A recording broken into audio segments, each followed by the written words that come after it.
નમસ્કાર, આપ જોઈ રહ્યા છો યુટીસી ન્યૂઝ। એક સમય હતો જ્યારે વડોદરાની રાજનીતિ દિલ્હીને પણ હચમચાવી દીધી હતી, પરંતુ હવે તો વડોદરાના રાજનેતાઓનું ગાંધીનગરમાં પણ નથી ઉપજતું।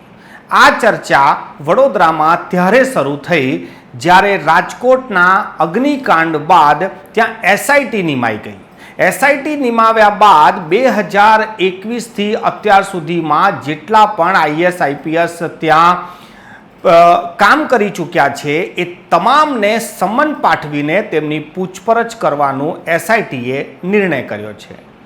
આવી જ ઘટના વડોદરામાં પણ ઘટી હતી જાન્યુઆરીમાં, જ્યાં 14 જેટલા માસૂમ બાળકોના મોત થયા હતા।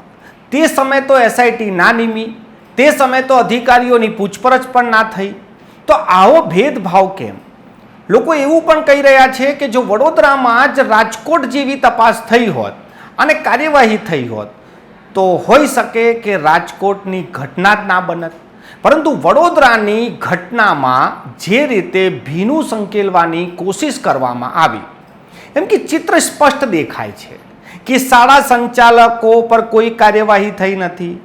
વડોદરાના મહાનગરપાલિકામાં બેઠેલા સત્તાધીશો એટલે પદાધિકારી અને અધિકારીઓ પર પણ કઈ જ કાર્યવાહી કરવામાં ના આવી। જે લોકો પર કાર્યવાહી કરવામાં આવી તેમાંના વધારે લોકો તો જામીન લઈને બહાર આવી ગયા, તો પછી કાર્યવાહી ક્યાં થઈ? આ વસ્તુ જે મૃતક બાળકો છે તેમના પરિવારજનો પણ પૂછી રહ્યા છે। પરંતુ બે મહાનગર, એક વડોદરા, એક રાજકોટ। વડોદરામાં જ્યારે આ ઘટના બની ત્યારે એસઆઈટી નથી નિમાઈ, પરંતુ રાજકોટમાં ઘટના બની ત્યારે એસઆઈટી પણ નિમાઈ ગઈ અને એસઆઈટીએ તો કામ પણ શરૂ કરી દીધું। 21થી એટલે 2021થી જે લોકો સત્તા ભોગવીને ગયા છે એ તમામ લોકોથી પૂછતાછ કરવામાં આવશે તેવું ફરમાન જારી કરી દેવામાં આવ્યું। આપ કલ્પના કરો કે બે શહેર, એક રાજકોટ, એક વડોદરા, વડોદરામાં આવું કેમ ના થયું અને રાજકોટમાં થયું? સૌ કોઈ જાણે છે કે સૌરાષ્ટ્રની રાજનીતિ મજબૂત છે, ગાંધીનગરમાં તેનું વજન પડે છે। આ વર્ષોથી આપણે સાંભળતા આવ્યા છે કે સૌરાષ્ટ્રના જે નેતાઓ છે તેમનું વજન મધ્ય ગુજરાતના નેતાઓ કરતાં વધારે છે, તેથી ત્યાંથી જ મુખ્ય પ્રધાન પણ ચૂંટાઈ જાય, ત્યાંથી જ મંત્રીઓ મોટા ભાગે ચૂંટાઈ જાય।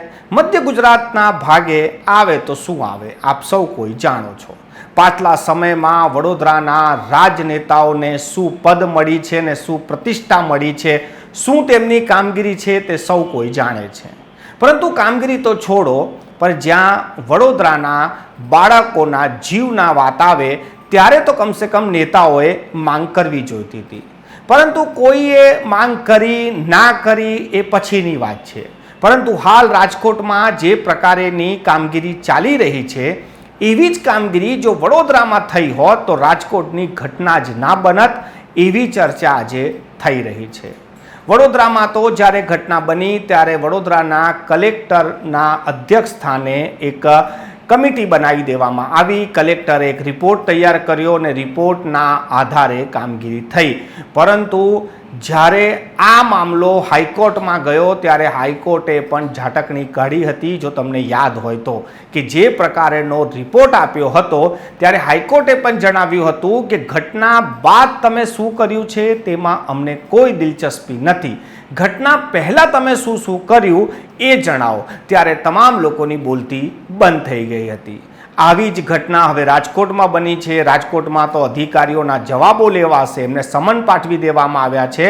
તો આ બે શહેરોમાં જે રીતેની અલગ અલગ કાર્યવાહી થઈ રહી છે તેનાથી જ ખબર પડે છે કે રાજકોટની રાજનીતિ કેટલી મજબૂત છે, ત્યાંના નેતાઓનું વર્ચસ્વ કેટલું સારું છે, જે મધ્ય ગુજરાતમાં કેમ નથી। ખાસ કરીને વડોદરાના ધારાસભ્યોના જે રીતે ચર્ચા થાય છે કે વર્ષોથી તેઓ સત્તામાં છે પરંતુ તેમનું ગાંધીનગરમાં ઉપજતું નથી.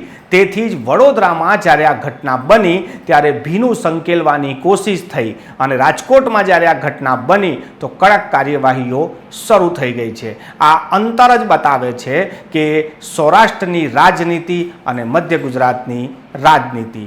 આશા રાખીએ છીએ કે પહેલાં ઘટના ભલે વડોદરામાં બની હોય ત્યારબાદ રાજકોટમાં બની છે, પરંતુ હવે આશા રાખીએ કે રાજકોટમાં જે રીતેની કામગીરી થઈ રહી છે એવી જ કામગીરી વડોદરામાં પણ થાય અને વડોદરામાં પણ દોષીઓને કડક સજા મળે તેવી માંગ સૌ કોઈ કરી રહ્યા છે.